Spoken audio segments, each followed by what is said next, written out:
Mine are better than all of yours. Hi there. I'm Jen Goodwin.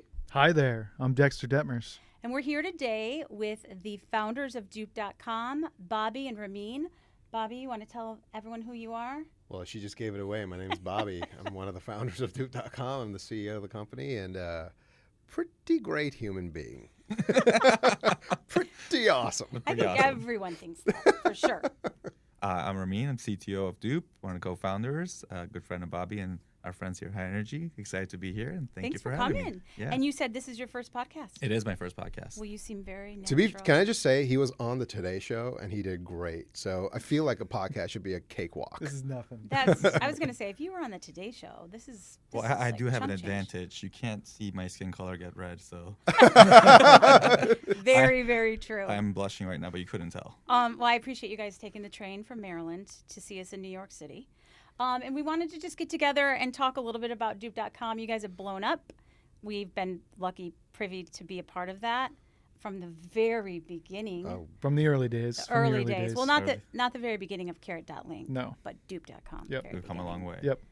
So we want to just kind of get to know you guys and Yeah. talk a little bit about the business, about you two. You guys are besties. How did you guys start working together? What made you guys join forces with each other? Well, let's see. Ramin was at WeWork. The first we met, I was being interviewed to lead design and growth there.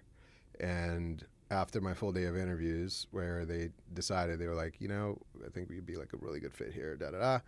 Ramin took me out to lunch. He was like, hey, let's do some lunch. Let's go out. I want to get to know you better.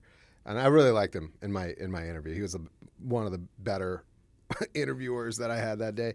And just in the lunch, he was like, look, we are all thrilled that you're joining WeWork. We think you're going to be great, but you should know a few things.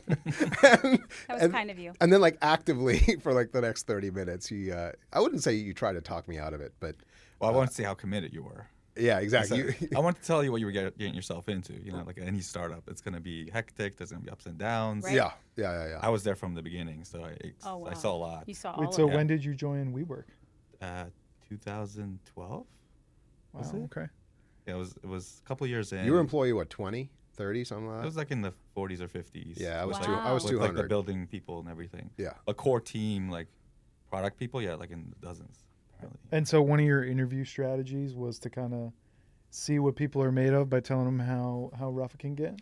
Well, like any early stage startup, the pace that WeWork was going, and it was a lot going on. It was moving fast, and the turnaround was initially Quickly. pretty high. Yeah. And I wanted to make sure someone stepping into that role can deal with it.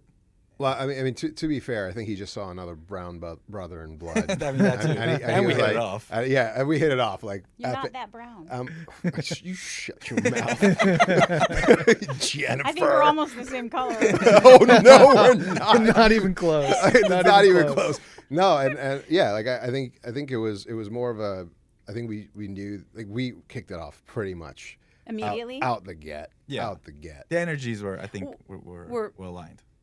What did you not know when you met him and kind of connected? What was he able to hide from you? How much of a troublemaker he is. Oh, he's such a troublemaker. Such a troublemaker. Yeah. I would prefer you to be on calls moving forward. Yeah. He blows up all of our clients. I love it. We like to say that Bobby is like a bull in a china shop. He is. Yeah. But you need that sometimes. We do. right? Yeah, And you I definitely do. need- I actually love that about him and hate that about you. I'm sorry. No, it's great. I'm not afraid That's of the way you. it works with everybody, by the way, though. Most people, your biggest strength is your biggest weakness at the Exactly. same time. Yeah, Yep. That's true. generally just like the way the world works. It's a little bit of I yin and think yang. that's fair. Yeah. But so you guys met so you interviewed him, Yeah. and was it a good? I guess you guys hit it off right from the jump. Yeah, then? I mean, so WeWork was one of the few times in my life where I actually reported into someone. I'm more of a startup person. I like to start companies, and I spent. What? You like control? Yeah, I think control is definitely one way to put it. I think the risk is You like is that? the driver. Yeah, exactly. And I feel as Ramin said, I was a big troublemaker at WeWork. I got into many little tiffs with all the wrong people.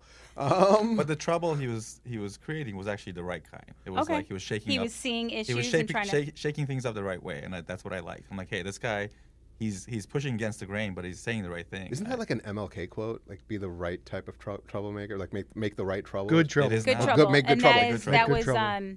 what's his name? He was in Congress. Gandhi? No, I'm kidding. No, it was some political like activist Yeah. that I that can't had remember a his good name. Yeah. he good passed trouble away. was Yeah. something Yeah. he used to say. But you know, it is there was a lot of that, but I think the reality is like once Ramin and I essentially became like brothers while we were there. We both led growth. He was doing it on the engineering side. I was doing it on the product side. WeWork was still only an American, like U.S. only company when I joined, and we took it to 11 or 15 countries or something before I left. Yeah, there was a Wow. a very fast acceleration globally. It was crazy. Internationally. How many years were you there together? I was only there for a couple of years. Was it a couple? I thought it was more. No, I was only there for a couple of like years. long. because I'm sure there's a like huge like push for growth because they had raised my God, so yeah, much money yeah, from SoftBank in such a short period of time. Yeah, that it was the craziest. just like full court press the whole time. Yeah, basically. like pretty much like all the news from the Hill about WeWork is correct, and it was all of the. It was like insane hyperscale. You know, our team hyperscaled, our effort hyperscaled, our partying hyperscaled, like the whole thing, and it was pretty epic. But at the end of the day, like I like building my own. It wasn't mine. right. That's fair. Right. It wasn't. It wasn't. mine. And what started it? So you guys were working there for a long time together. You were there longer. Then who was the person that went to the other and said, "Hey, I've got this great idea"? Well, it happened multiple times. Okay. We kept in touch after WeWork, and we after that experience, we always said, "Hey, let's work on something together." So, Yeah. I was never a founder of a startup. I always worked for startups. Yep.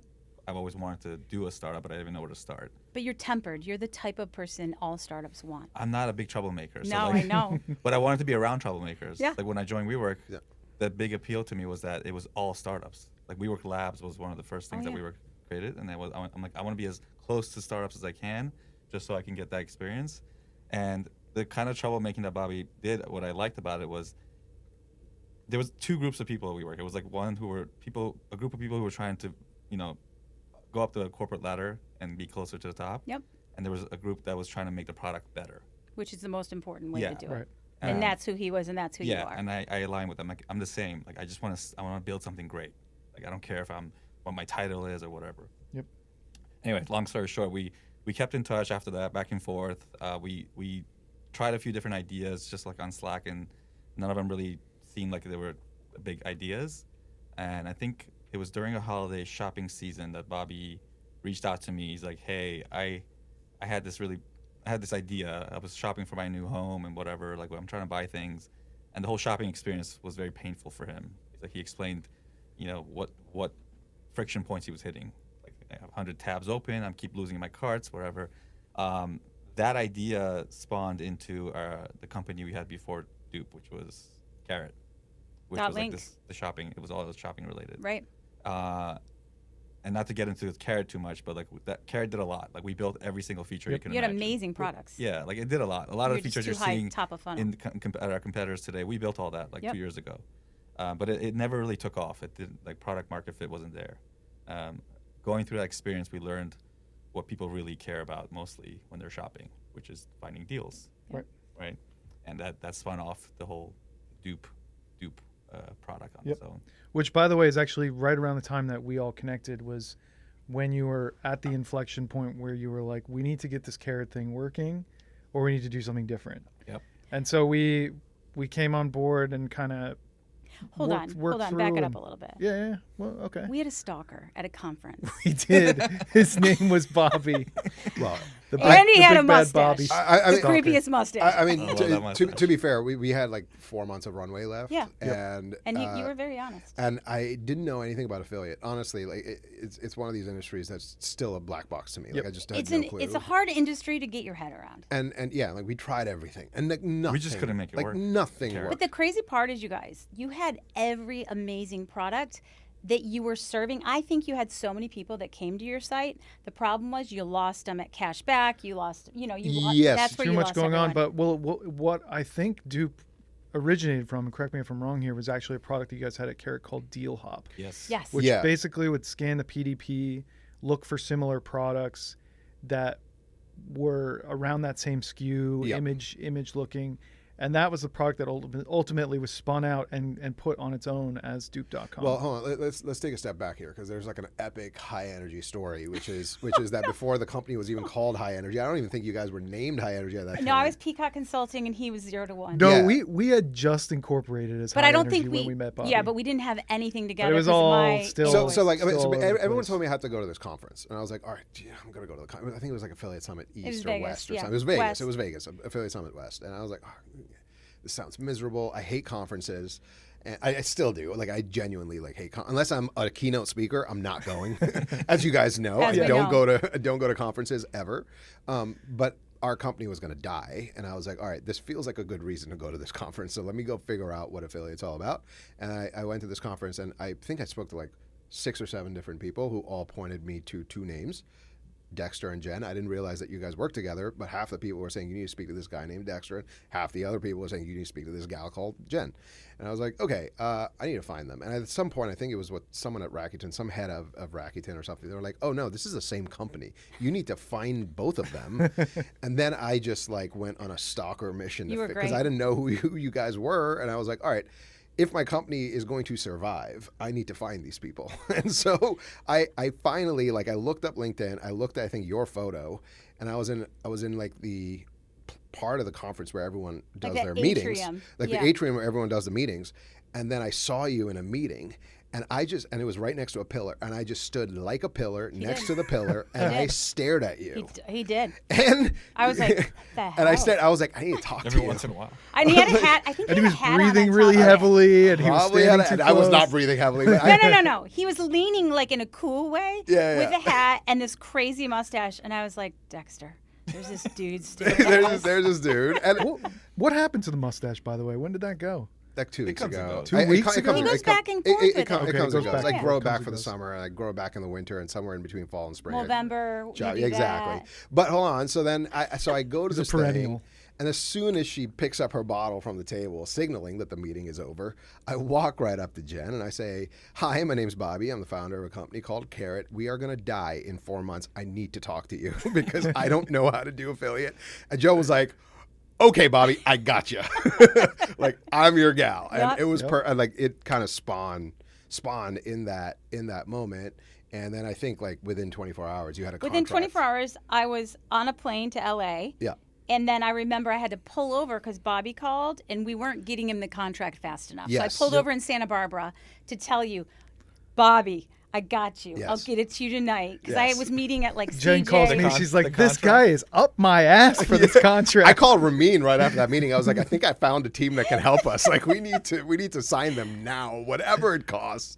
And I think Whatever it costs, I wish I would have known that. I would have asked for way Jeez, more. we'll charge more money. Well, I think within like 24 or 48 hours, we were working together. And We were. And are you going to tell the story about And Is that what when we happened? got the contract? Yeah. So Contract. yeah. So Jen sends me a contract. This is lore, and it will be lore when Dupe is worth billions of dollars. But you know, when High Energy was still kind of called High Energy, but not really called High Energy. We were just getting She started. was sending out invoices apparently to people, but she didn't realize the first invoice she was sending to me didn't have High Energy in the masthead. It had a logo and Well, it's Peacock Consulting. Peacock Consulting, and the name Of the client. of the client under there was just 4 words. It said "poop on a stick," and as much as I laughed when I got that, because I knew she was rushing, and it must have been something clearly like, and she told me her husband did it. It was like a By mistake. demo one. No, that wasn't purpose, but it was just like a demo one. But it was midnight by the time I got to that contract, and I Yes. had to get it to him, and I Yes. couldn't find my reading glasses. Yes. So I was squinting, Yes. and I thought we were all good. Everything else was great, and then I got the response. But that's when I knew I wanted to Poor work with you guys. Jeff. Poor Jeff. It's automatically my husband did it. Yeah, It's his fault. No. But It's it's not my funny. It's fault. funny because like in that moment I knew I wanted to work with you guys because you moved exactly as fast as we move at well back then Carrot, but now Dupe. Like that's how Ramin and I are. Like Right. we're just like, no, let's just get it done now. You know, yesterday. Yep. Like what's stopping us to just boom, just do it? And I think I sent you an email saying, I love this. This is great. I just can't. I agree with everything in this contract. I just don't know if I can pass it by my investors. No, you said my VC guys will have a problem with this name. Yeah, my VC guys might have a problem with us working with a company calling Yeah. us poop on a stick. Can we just change it And to then I carrot? think Ramin found a website that was like a poop on a stick You did. website. You that sent it back to me us. that night. It was like 1 a.m. when I got it. And I was like, oh my God, I literally just quit my Yeah. full-time job to Go go work in with Jen for poop on, the stick. Let me and tell I you was like something. one of our first It companies that we helps. signed. These things help. No, I know, but you know me, I was like panicking. But I did like I was like, Jen just sent an invoice with poop on a stick on it. That's And I literally like the just quit start my for job. him. It's only gotten worse. but like in that whole conference, like I did a lot of intel hunting. Like I went to all of our competitors. I found all of the founders, and I was like asking them about their revenue and stuff. And I was even one of our competitors, I think it was like Checkmate or something, worked with you guys. And there was another one that worked with you guys. I was like, okay, there's a lot of signals here. All this stuff does align, like, and they all make money. Like they were all making money, and we were the only company not making money, and it just didn't make any sense. It turned out our problems were far greater. We had a product market fit problem. We did way too many things. But they were good. You don't take away from it. Those products were the best products out there. They were. And that's how you learn in the early days too, right? Like Yeah. you try a bunch of things. Some of them work, some of them don't. I think the key is knowing which ones to kill and which ones to just focus on. And I think you guys had right around figured it out? that time, Yeah. you figured out like, no, everybody loves Deal Hop. Let's just build something around Deal Hop. Yes. Well, so right around that time, a month after you guys signed with us, we got an acquisition offer. You guys know about it. I'm not going to name the company, but it's a major Canadian e-com company, and look, it was a really good offer. And going back to the whole troublemaker thing, Ramin and I just looked at each other. We were on a FaceTime call when we got the offer. And we had like 2 months of runway left, and our wives were on the FaceTime call with us, and they saw the offer, and they were like, look, as good as this is, you both, well, my wife told me, she was like, Bobby, you're going to get fired in 6 months. Oh. I was thinking the same. I'm like, 100% Bobby's gonna get fired. 100%. Yeah. And I don't want to work there by myself. No. It's gonna be so sad gonna for get you. fired. They're gonna No, love me you'll be there. there for 20 years. Yeah, he'd be there for, like, Ramin's But actually I don't like, want to work without Bobby. there. he's a good spirit. Like he's a good teammate. And my wife was just like, no matter what this contract says, you're never going to see the end of it because you will be gone in 6 I months. really This is need to bad. meet your wives. Yeah. For sure. Yeah. And then we pivoted to Dupe, and you guys were there for that pivot, and you remember that call as well. Well, I remember we were like, Bobby, carrot.link, what does it mean? You guys didn't really, you're just like, this is good. We're like, do you have anything else? And you're like, I got a ton. Yeah. And I'm like, all right, start naming stuff. And I think you threw out dupe.com first. Yeah. Well, yeah. And to be fair, I think, we had just acquired the domain name. We basically blew all of our money on the domain name. As you should. Because it was our last hurrah. It was like, all right, we're not taking the acquisition offer. Clearly, we need to do something big. Yep. And do something. And we looked at the Google search trends for the word dupe, and it was a hockey stick. And it was like one of the fastest growing keywords in e-com, actually the fastest growing keyword in e-com. And the .com was available, not on the market, but we paid a broker to buy it for us, and I think you guys pushed back correctly, which is like you might scare some brands. That was Yeah, our for only sure. that was We our knew. only concern was like how are brands going to perceive dupe.com. But honestly, everyone loves needs it. and Everyone wants needs it, and everyone loves it. But importantly, it's marketing jujitsu. You have to Right. understand, Dupe is a demand gen platform. For sure. To generate demand, you need a badass name that's so easy to remember, and that's why we have millions of people going to partners now. Is Right. because we took a leap of faith and we kind of like Yeah. went all in on that word. And then speaking of that, so I remember you guys launched, and then you went viral pretty quickly on TikTok. How fast was that? Almost immediately, yeah. I think credit to the name itself, Yeah. Dupe, because I was in the same camp. I kind of pushed back on Bobby. I'm like, Dupe means something else to different people. Right. It's kind of risky. He showed me the trends, so, but credit to Bobby. He's like, listen, it just needs to sound good. People remember it. We'll make it work. So like I was team Dupe after that, and then from then, I think it was a combination of just Bobby getting viral on TikTok, like teaching himself how to be An influencer? Well, I An remember influencer. that video too. Is like there's like Post-it notes. You were writing You stuff did. on Post-it notes. I don't think you said anything. the I original. think it was Post-it note. just Post-it notes, right? Yeah, because I didn't know how to do TikTok, so I went Right. down rabbit holes to learn how people go viral, and I realized the first of 100 things that matter on TikTok, the first most important thing is if people stay on your video for 5 seconds, Right. the chances are if it's 55% or more people stay past 5 seconds, the chances of the video going viral exponentiates. And I was like, okay, well, the way I can get people to stay is if I make them read something. True. And the way to stop the thumb scroll is to use a bright note, Color. Yeah. right? A bright color. So if it's not blue pen on white paper, it's black Sharpie on post-it pink. on like, well, it was yellow. Yellow. It was yellow, That's right. It was So yellow. pink actually never worked. I did try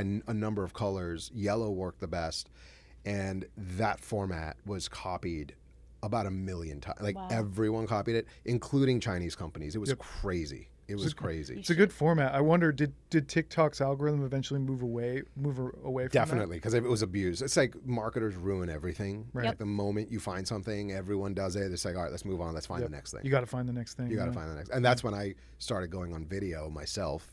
Yep. And Which I was excellent. And I started learning how to talk, and I put on the weird glasses and the hats and the mustache, and it like really gets people. Bobby's Furniture. Bobby's Discount Furniture. Come to Dupe.com. It reminded me of Bob's Discount Yeah, Furniture.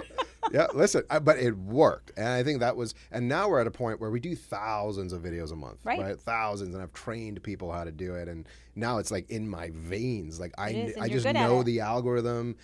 And it's because I've just studied it and been a student of it and a student of other viral creators. And I'm like a sponge. I just like take stuff in very quickly, and I'm not afraid to try it. I would say there was one other thing with that viral video that I think helped the virality, which was it was kind of a little bit of a David and Goliath story. Yeah. Like I don't remember exactly how you initially like Positioned it, but it was kind of like, hey, this is how you can beat big furniture, basically. Yeah. More or less. It got us sued, but yes. Yep. But that's what you're good at, Bobby. Yes. Good at getting Making waves. Well, it's funny. My last company, right after WeWork, I started a company in orthodontics called Candid. I tried to steal Ramin for that, but he was a good boy at WeWork and decided to He stayed. The handcuffs. the golden handcuffs. Yep. And even that company got sued every 6 months. Like it was one of those. And I think like the thread that I'm most interested in for pretty much like any startup, and I think founders should align on something that speaks to their soul, their spirit. And I think for me, it's like the thing that speaks to my soul, and I think the thing that speaks to Ramin's soul. And I look at WeWork as a good example of this. Candid, my orthodontics company, is a good example. Carrot and Dupe are good examples of this, which is the singular thread is take a thing that's really hard to access and make it accessible for everyone. Right? That's what Dupe does. That's what Candid did with orthodontics. We dropped Invisalign's price and undercut them by 80%. Wow. Completely crushed on that front. Right. WeWork did the exact same thing with office space. To me, that is sticking it to the man. That is the David Goliath story. Right. That is you don't have to be the outsider. Like Yeah. you deserve to be part of this, actually. Like you should be They're part no of this. better than Right. you. Yeah. Here's your opportunity. Yeah, to they're get no in the better game. than and look, there are some things like I'm also a collector. Like I collect things, right? So What? like No. yeah, but like for things I collect, I want the best of the best of the best. Of course. But for everything else, I'm okay with getting similar for less. Like what's wrong with that? Right. And so but in some instances, like at Candid, it was literally the same exact 3D printed aligner product. Wow. Right, for 80% less. And so, so that to me is the thread that speaks to my soul. Like pretty much anything I do, it's about mass access to something very powerful that could change your life. And I think Disruption. that's disruption Yep. in that sense. So, Ramin, for you, because I actually don't know before WeWork what you were working on. Because, Bobby, I know you had a bunch of entrepreneurial pursuits before leading up to WeWork. Yeah. But, Ramin, I'd love to learn more about what you did before WeWork. Before WeWork, I was at Etsy. So I joined Etsy pretty early on as well. Gal, you're an Jeez. important man. Got a hot hand. I can't believe we got you into this podcast. Same with Bobby. Is like e-com has always been in my In your blood. In my Yeah. blood. The first company I worked for actually out of college was funny. Was 1-800-Flowers. No way. Yeah. I love that. They were like one of the. They were one original- of my biggest clients. Okay, boomer. Yeah, one of the Hey. OG 1-800, huh? 1-800-Flowers. Yeah, they had a office in Long Island. That's where my parents lived at the time. But I worked there for a year or two, and I realized how messy big corporations are. Like you join a company like that, you're like, oh, they know what they're doing. Dinosaurs. Yeah, They so move so slow. Immediately, I learned how messy building a company is, even at that scale. Right. Same with Etsy. When I joined Etsy, I was not super early, but early enough to be a part To of the watch growth. Similar story. It was like, hey, on the inside, this place is a mess. Everyone's trying to figure it out. But it looks real pretty on the outside. on the outside. Yeah, and I think that's where that's what you want. You want like the inside to be messy, but the outside to have this like nice veneer.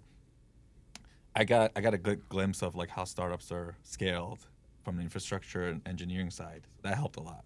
Like, how do you support a massive scale of millions of people coming to your site and making it work? And it doesn't require you to, spend a ton of money. It's just like the way you go about it. So I was at Etsy for 2-3 years, and then I had the opportunity to join another startup very early on, which was WeWork. So somebody, my VP of engineering from another company reached out to me at the time. He's like, hey, I'm building a team at this company called WeWork. They're very early on. They're trying to do X, Y, and Z. Like I mentioned earlier, the WeWork Labs project really resonated with me. When I learned about the WeWork Labs project, it was literally just an incubation of startups. I'm like, I want to be as close as possible to these people. That's cool. So I joined them, worked there. We already went through all this, explained the history there. So my heart's always been with startups. I was just finally glad I had the opportunity to like be a part of one. Yeah, what you're saying about the chaos on the inside, it looks neat on the outside. There's a saying one of our other business mentors put on the wall of one of our conference rooms, which is embrace the chaos.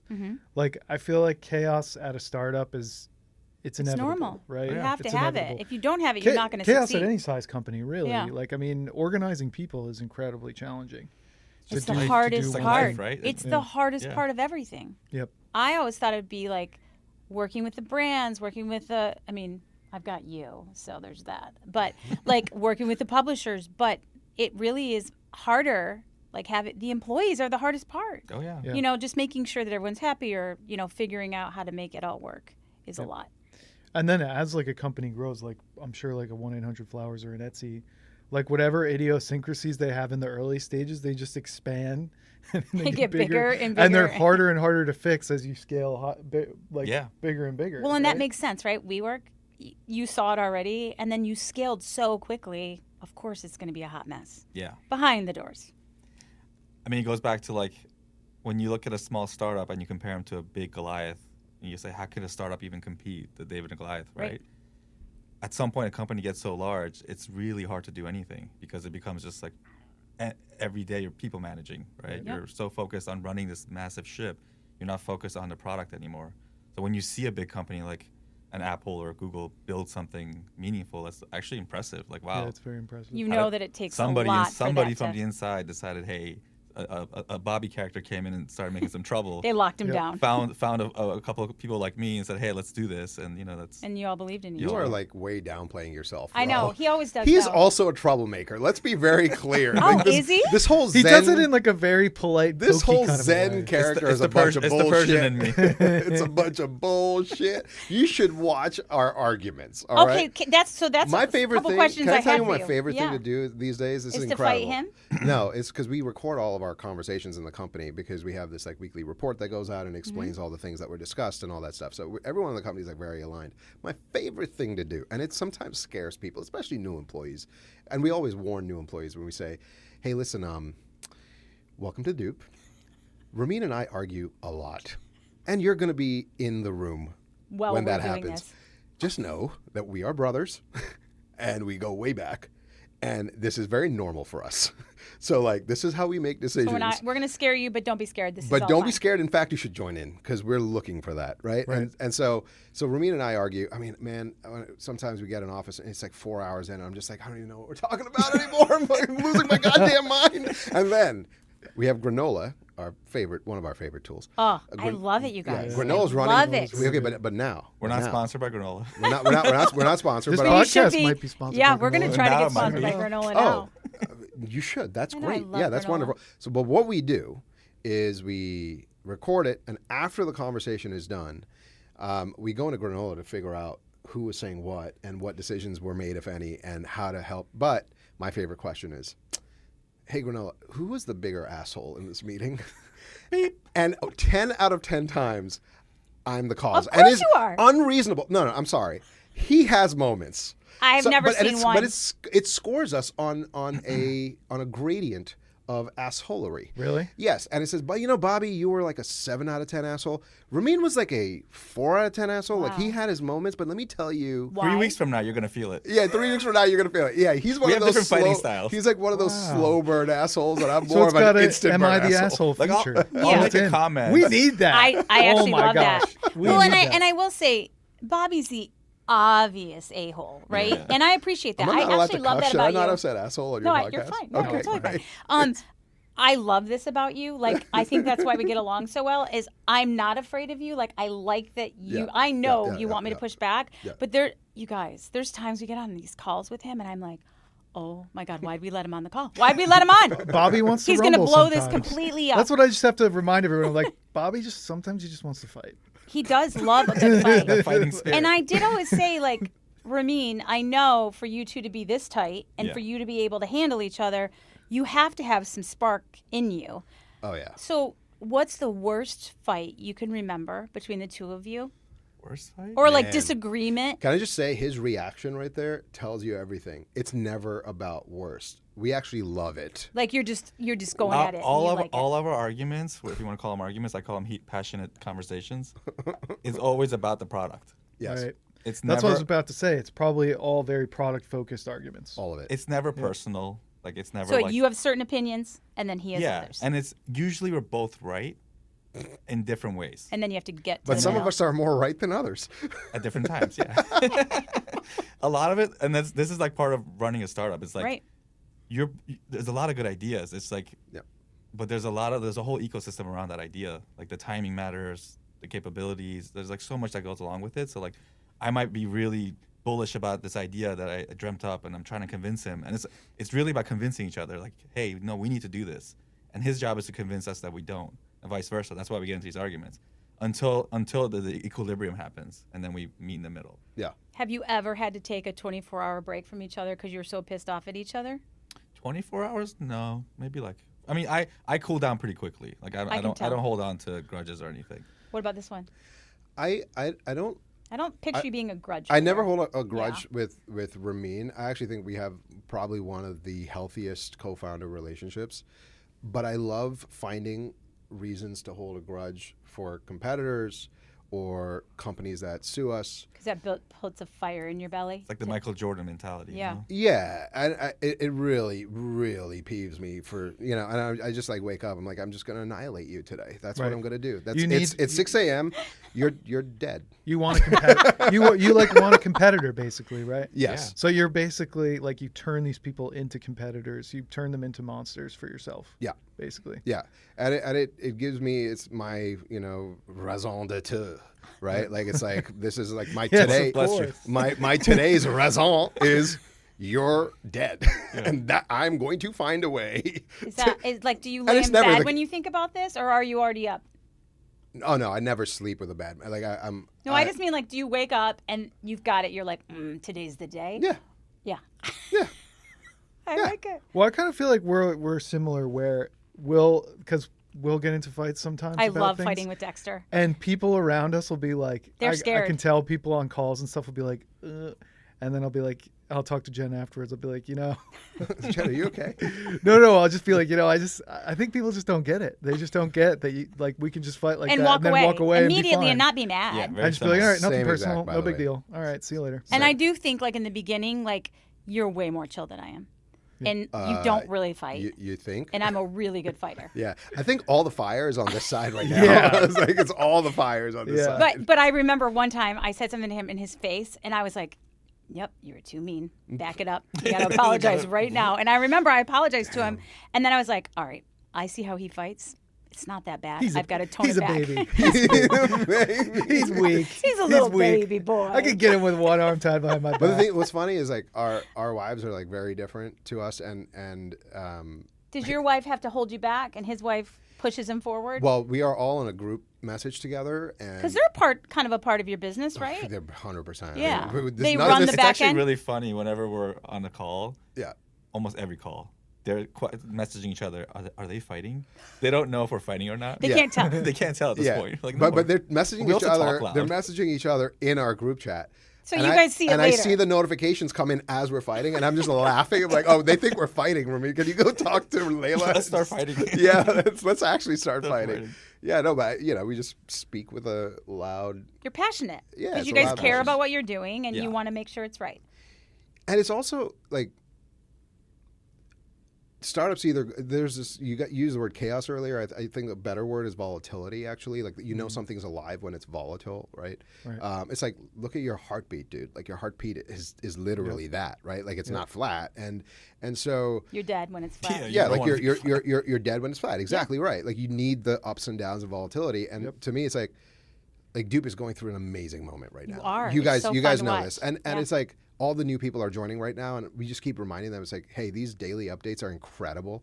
Everything looks so rosy. You have not yet Seen it. you have not hit a beachhead and not been able to take a beach yet. So just calm your ass, because that day is coming. It will. And I'll make sure of it, because everything we do is going to get harder. So at some point, it's going to be a beach that's going to be really hard for us to take.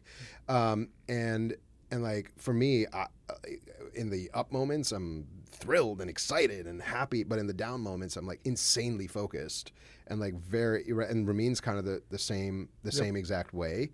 And everything changes. Your tone changes, your approach changes.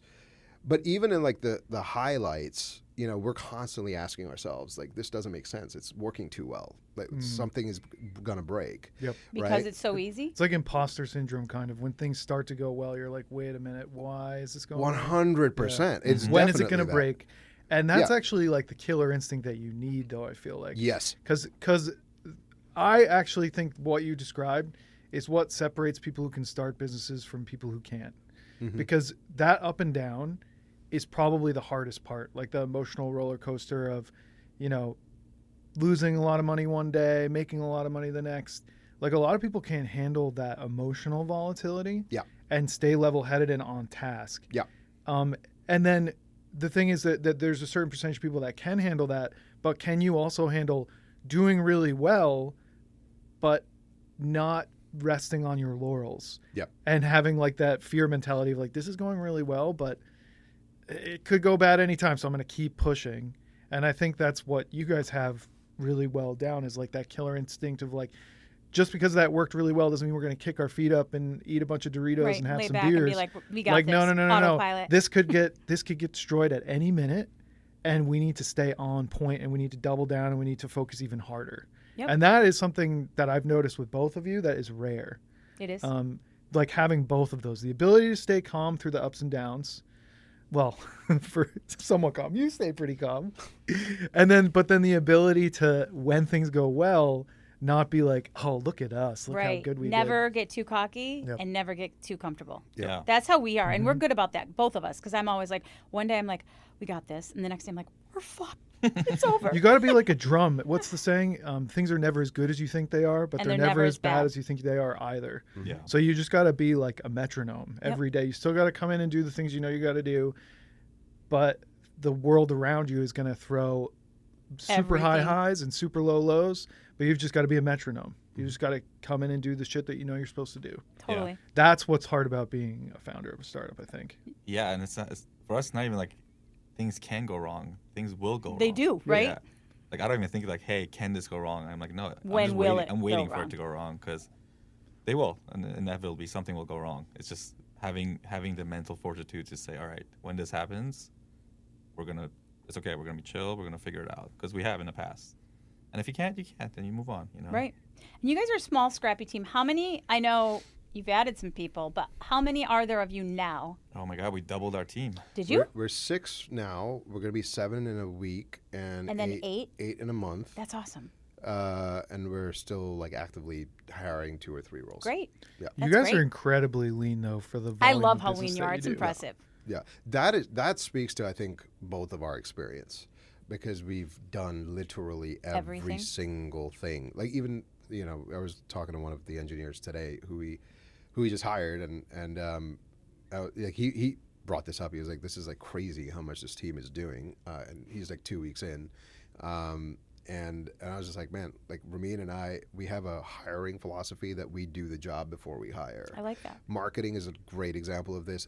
I mean, pretty much all engineering, even outside of Ramin's own comfort zone. I would say it's probably 70% of the stuff Ramin does is outside of his comfort zone, and he's still like the revs are like at the red line. Like he is doing it all. I'm doing it all. You know, and the rest of our team does it all. And then it's like at some point it's like, guys, this is going to be our new normal. So we need to now hire more. This is to grow. To grow. And you guys know we just hired a CMO. We haven't announced it, but it's because like I have done marketing at Dupe now for 2 years. And I've seen it all. I've seen the low revenue, the high revenue, the high views, the low views. I've seen the spend. I've seen the no spend. I've seen like I know how all of the little details of the jumbotron numbers in marketing works to a point where I feel like getting a CMO accelerates not just the company.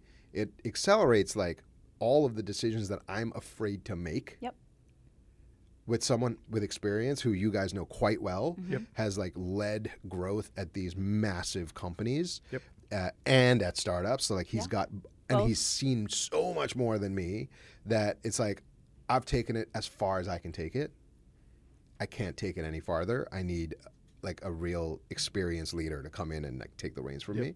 But I know enough that I could be dangerous and be valuable in conversation. And I think it's important to do the work. Like you and I, we had to, we went from not being poop on a stick to poop on a stick to poop on a stick to like being an account manager. Like we had to roll it back. And I remember being like, my God, it's been so long since I did the like work. Like, but it comes back. It does come back. I mean, it's like, and it's important to do though, because you need to understand who you're hiring for, what you're hiring for. And like, look, like some of the biggest entrepreneurs in the world, like they roll their sleeves up and do things on the ground too. You have to be on. I think it was like, I was listening to an interview with Ryan Cohen. Is that the guy that acquired Chewy guy? Yeah. He was just like, they're like, how did you win Chewy in such a competitive category? He's like, honestly, I was just on it all day long. I was always on top of everything that was going on. Always had my sleeve rolled up. I was up till 4 a.m. doing Google ads. Like it, like that's what it takes. Like you have to be on the ground doing the stuff first before you even know how to hire for it. A good example of this, I would say 8 months ago, Ramin was like very anti, not anti is not the right word. I would say he was, he didn't see AI or AI processes in like a rosy glasses way. And then right around the time of February, I think it was like Claude 4.1 or something. Well, to be fair, back then it wasn't anywhere near. It wasn't anywhere near. But the point I was going to make is like, if you look at Dupe now and what Ramin has done in 4 months, we have, I think, 6x'd, 600%, 700% growth in the number of PRs, the amount of code shipped, the amount of product features going out, the amount of tests and experiments running. We've grown consistently our top line revenue. We've grown consistently our partnerships. We've grown consistently the traffic. We've grown consistently the employees. And a lot of it has come because he had to like unlock things. And now when new people are joining, they're blown away by the systems that Ramin's kind of putting together to like I'm coding, guys. Like I'm not a freaking engineer. Are you kidding me? This is amazing. I mean, and but it's all of the processes and all the checkpoints and everything that's in place was put together by clearly someone who's got it down, kind of seen it all. Went out of his comfort zone, did a really hard thing, did it in a way that everyone on the team can benefit from. We literally have employees who join and they're just like, this MCP tool inside Dupe is more powerful than Dupe. Like the amount of work that has gone into this MCP. You guys you guys we've got this. We've got a mean MCP too, we do. but I've seen yours, and yours is like all encompassing, like every data It's point all across the encompassing. Like there's no question that cannot be answered, no thing that cannot be done. And like to me, that is exemplary or exemplifies this like mindset in our company, which is we're not going to outsource it. We're going to learn it. We're going to do it. We're going to keep doing it. Then when we get really good at it, we're going to hand it off. We're going to hand it off so that we can train the next person. No matter how experienced they are, we'll train them, and then they'll just exponentiate, make it a lot better. And people often ask, like, what motivated you to build all this tooling? Like, oh, it's some sort of personal growth. No, it's like, I'm sick of Bobby just asking me constantly, Correct. where's this information? How do I find that? I'm like, here, Just ask. You're like, you know just what? ask Bobby this is thing. being such a pain in the ass. I'm going to build the biggest MCP I'm server sick of ever. answering his questions. I'm just going to build the tools for him to answer You're like, his own this questions. will help me so much in my Listen, everyday. guys, I just want to go to sleep. Here, don't talk to me. Here, just use this. No, it's like it's funny because now it's gotten to a point where I went from shipping zero code to Ramin yelling at me last Friday saying you're doing too much? No, he's saying he's literally used the words, Bobby, I'm not your code review monkey. That is literally what he said. I was like, you need to review my code. I need to ship this thing. And like, to me, that is epic. Yeah. That is Pretty awesome. epic, It right? is. Like we've Yeah. gotten to a point where the systems that he's put together are so good. Right. They're so robust that a total nincompoop can go in and ship meaningful things, like meaningful experiments. By the way, guys, I got to show you the latest experiment we're running. I'm not going to talk about it on camera, but holy shit. I can't wait. Can't wait Holy to see shit. it. Well, but I do want to say one thing. Well, you had and a I just couple wanna- AI questions, I right? did have a few AI questions, but I did want to say, Ramin, who I'm sitting next to, I personally think understands product images almost better than anyone I agree. that exists. We like to really pump you Like- up. We love you. I think what people Finally. don't Well this deserved. is what We've people don't always loved realize you. though, right? Like the way that, and correct me if I'm wrong here, but the way that Deal Hop initially worked, which I thought was like a it huge, was so cool. like super smart unlock, was rather than looking like in the past, like so many companies have used SKU data to try and do product matching, and you can't because all the SKU data is a mess. Yeah. So what you did, like really like a long time ago, maybe we're talking like 3 or 4 years ago now, was I think you used Hugging Face or some sort of like image model to look at product image likeness and then recommend products based on image likeness rather than all of the ancillary data that goes along with the product. And that ultimately paved the way for Dupe. So I don't know if you want to talk a little bit more about that. Don't give away the secret sauce. Yeah. He won't. Well, it works really well for certain categories, and that was one of the reasons we started with furniture. Like one of the big takeaways, and it goes back to when Bobby was shopping for his home. Realized that a lot of pieces of furniture that you find online can be found for much less. Much Sometimes less. identical, exact same SKU even, across different shops. So we saw this as an opportunity to focus in on one category. So if we can dominate this category, we can then expand And it you to just others. go. Yeah. It's fashion, accessories, they're massive, Yep. but the AOVs are lower. Way lower. Matching a blue shirt versus another blue shirt is More easy, challenging. but like the quality is very different. Right. Furniture wasn't the case. Like a lot of them come from similar Same exact place, factories right? and stuff. So those two stars aligned really well, and yeah, like the technology also was got to a point where you can use these models to do. They're getting really good at the image matching. Not a lot of. It was hard to go to a place like I would say the closest thing was something like a Google Lens. You could use Lens to find similar similar images, but it's not a shoppable tool. That's like if I want to know what something originated, it might send you to a blog or whatever, but you couldn't really buy that product. We said let's take that concept and make it just a shoppable search engine based It's on so good. vision matching. Right. Focus on furniture, solve that problem, and it's only been like a year and a half, 2 years Yeah, but now. you've solved it. Yeah, so like we're just very early on. This is just like the beginnings. Mm-hmm. Like we sort of solved it for that category. And now you're on to the next. We're unlocking many other categories. Which now. has been fun to watch, and I'm super excited about like the fashion side. I know Yeah. it does take a lot higher AOVs obviously to Yeah. compete with furniture, but you're gonna see like we'll get all those brands in there, and I think you'll start to see more and more and more of it. One thing I do want to say out loud, because I do think when people hear Dupe.com, if they don't watch the full podcast, is what I love about you guys is your dupes. You dupe up. Like you can go in and find a more expensive sofa than the Cloud sofa, and so that's something that we've always talked about when we pitch these. Wait, brands. there's a more expensive sofa than the Cloud There's sofa? I thought they were the I most. thought that was like No, there's plenty of. I mean, I did interior like a design. Herman Miller Yeah, sofa, there's maybe. crazy expensive sofas. I mean, the mission of Dupe is to turn uncertainty into confidence for every shopper. Yeah. Yeah. No Whether- no matter what the your budget category. is, right? And what we found when we speak to people, and this is why the new stuff that we're rolling out and have been rolling out, it's not about cheaper. Like this is like a misnomer about Dupe Right. because we chose the word dupe because it's so memorable, and this is part of the reason why we can create so much demand for our product is Right. because people remember it. exactly. It is about finding the right product for you at the right price that makes sense. And you use the word dupe up, and we use that internally as well. It's like 20-30% of our searches are people who come to us with a freaking Shein product because they want the Version higher of it. quality version, on, Aritzia or Anthropology, or they want the high quality stuff. And like, we want to make sure that we can accommodate that user as well. And so duping is not about finding a dupe in the sense of getting something cheaper. Correct. It is about duping a look.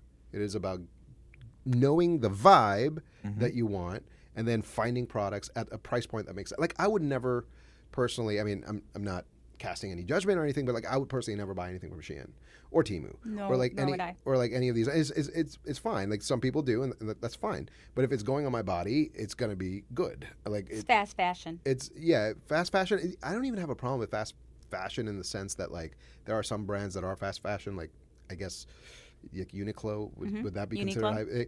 Yeah, like, they're considered high fashion. I think it's fine. I own like a Uniqlo hoodie or something. Like, that's fine. But that should not dissuade us from allowing people to find the Shein alternative. And it should certainly not dissuade us from allowing people who want the Shein look, but at a better brand. Like, Right. we want to accommodate the whole site. The whole point is uncertainty converted to confidence. That's it. That's the Right. whole story about Dupe. And if you're a brand listening to this, there should be no doubt. There should be no hesitation. There's millions of people who use Dupe.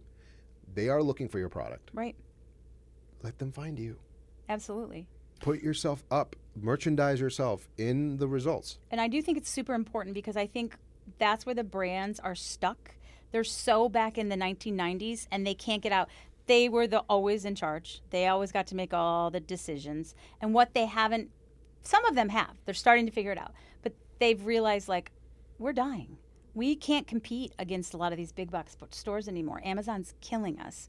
They need to start going to these new publishers that get it, that are super into tech and understand how to make it work. And I think they're just finally starting to get that. And to that point, do you guys have any recommendations for retailers in the performance marketing space, or just new retailers in general?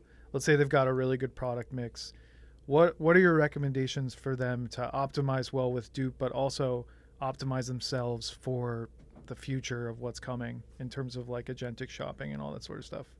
Are there any like key things they should all work on? Well, yeah, I mean, Ramin can take some of it. I'm happy to highlight a couple of things that I think is important. You have to understand that e-commerce is moving from human readable web to machine readable web. So accommodate that, with your metadata on the product pages so that companies like Dupe can actually find your products and merchandise them with the right information at the right time to the right customer. That's kind of number one. Number two, if you're partnering with us, get us your product feed so that we can enrich it. We do it for free. It costs us thousands of dollars to do it. We do it for free so that we can merchandise your products to the right people at the right time. And I think just pay a fair commission so that you can compete, right? Because Dupe does not do coupons. We don't do cashback. We don't do all of the parasitic things that some of the other shopping apps do. We used to, as Carrot, didn't do much for us. We decided at Dupe to be a pure demand gen platform. I love it. As a search engine, from the top. Someone who didn't even know the product existed, not someone at checkout, someone who didn't even know your product existed, will now know your brand exists, your product exists. We will drive traffic to you. We will get them, and they're all high quality shoppers. You've seen our conversion rates are so high. And it's like, they will buy from you, but you've got to give us the best shot. Yep. Let us enrich your feed. Give us your product data. Give us a fair commission so you can compete. Make your stuff machine readable. I don't know if you have anything to add to that. Yeah, I would say it goes back to what you said with the technology that we've been focusing on since the beginning is our bread and butter, which is image search. So, when you go on a site like Amazon and you're using their image search, you're only getting Amazon products. Of course. You go to any of these marketplaces, they're only serving up what they have. We don't talk about our numbers often. We don't like to brag, but we're building. Please brag. We'll do a little bit of brag. We're building one of the world's largest image search tools. That Well, searches we've been across- watching it. We have the front seat to it. We search across everything. It doesn't matter where it comes from, we will find it. Which is great.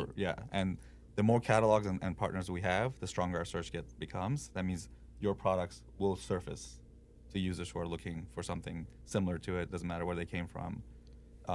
You can view Dupe as one of the largest marketplaces to surface your products, essentially. So what you're saying is all brands should get on board. I Yes. think that sounds like the other thing you're saying too is maybe brands with good products should focus on getting good images for their products as well. 100%. Totally. Like, Yeah. I think that's That's a big one. that's also like for a small retailer who's starting up, who's got great stuff they're selling. Like, I feel like that might be some of the biggest mistakes that you make is like either you take good pictures but your feed sucks, or you don't have a keep it good up. feed but you've got terrible images. Like, you should take the time to do both really well, especially in a machine readable web that's oncoming. Is like, Yeah. pay close attention to your product feed and create rich images. Yeah. Right. Go ahead. Well, one thing Bobby mentioned, and I agree with, like, a lot of these sites are in the mindset that I need to block everybody from scraping my website, which is not what Right. you That's want. the wrong It's a thing wrong to be mindset. doing. Yeah, like you want these machines to come in and find your products And to help sell for you. Yeah, so like I understand, a big brand wants to own their customers, so they want you to go to their shop to shop. But I think there's an opportunity to use marketplaces like Dupe to surface your products and then establish the partnerships with Dupe and say, hey, our users are coming to you. We see that they're coming to you maybe sometimes more than they're coming to us. How can we work together so we're not losing our users? And we're in the business of partnerships here. Like, Right. we want to work with you. And let's be honest, no one's loyal anymore. People are looking for things like, sure, we all have a specific store we love, but Yeah. now a lot of times it's like, well, there's 10 of these. I'm gonna go either where it's best price or where I like a brand. But I feel like the brands need to start figuring this out. They're starting to. I have really bad news. We only have like 5 minutes left. I'm sad. Well, I said that. here's the thing: is that brands should understand it's for Dupe specifically, people shop where we tell them to shop. Yeah. So we actually control and steer the ship quite a bit. The first few links on any Dupe result yield the most clicks. For sure, of course. And so you've seen how hard we work when we onboard a brand. Like, we go over the moon to try and get them to see the value of Dupe, and then it sustains over a period of time because we make sure people see how valuable the brand is. And we don't partner with everyone. We partner with the right brands, and we fire brands too when we don't think that they're they're playing fair or they're not the right fit. We don't think their products are any good. DHgate's a good example. We don't do counterfeits. Like, we are anti-counterfeit 100%. We fired DHgate and a bunch of sites like that. I think, like Ramin said it, right? Like, we are in the partnerships business. Our business does not exist without partners. 100%. But by our business existing, we can become a great partner for brands. And like, we've noticed so many multi-billion-dollar brands where we are a top 10 publisher because we drive so much revenue for them. Yep. And the best way to do that is to create a closer relationship with the high energy team, which helps lead a lot of our, or currently leads all of our partnership work. And soon we will be hiring one person to help you guys with that.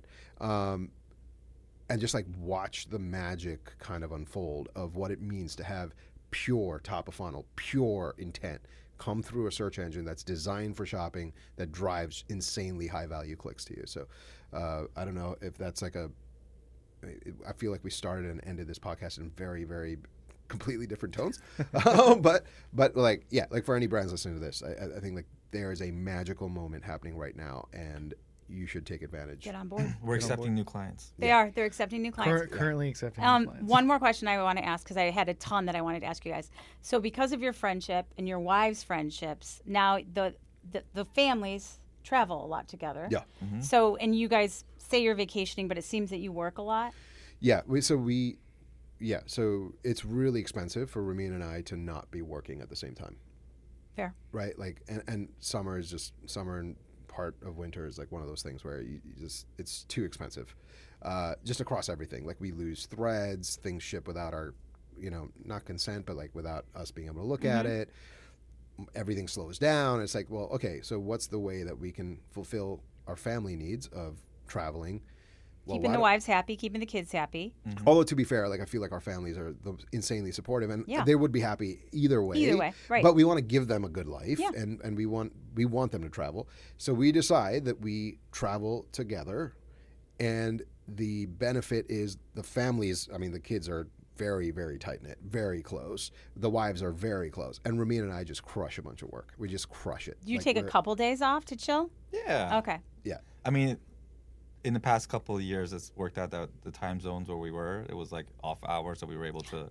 So you could Oh, work, yeah, that's a good then do idea. the stuff with the Yeah. family, Yeah. and only sleep Could have 3 the day. hours. We would have And the then- day, and then in the afternoon we would, Like Start working, yeah. start working. Yeah, I think this year we're going to the Dolomites, which is going to be fun. Wow. Wow. And the I was trying not to mention where we're going. But oh, Yeah, shit, because did you're I just probably dox? gonna have. I just doxed it. Well, now you're gonna have a lot of people chasing you down.